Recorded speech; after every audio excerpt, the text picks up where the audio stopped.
Helen was 31 years old when her husband walked out.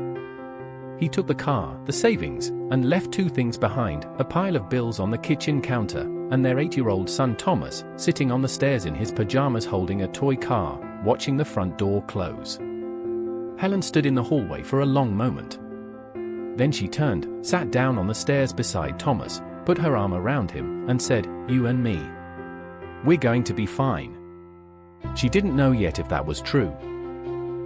But she said it like she meant it.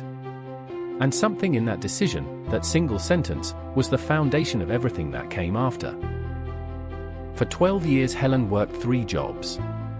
She waitressed at a diner from 6 a.m. to 2 p.m., always the first one in, always the last to leave.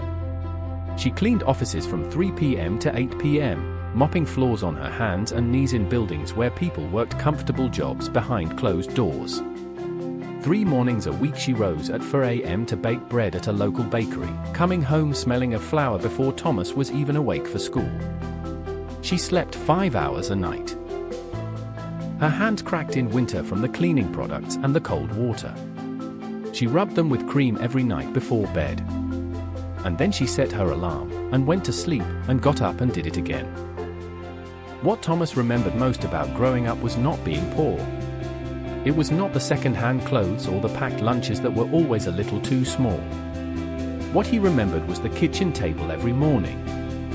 No matter what shift his mother had worked the night before, no matter how little she had slept, she was always there at that table when he came downstairs.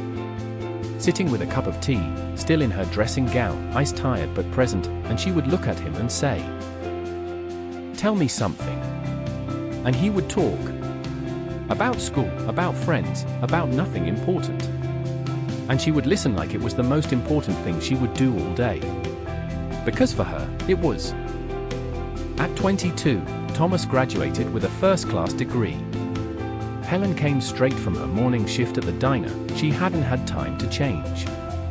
She sat in row 7 in her light blue diner uniform, her dark auburn hair still tied back, hands folded in her lap, watching her son walk across the stage.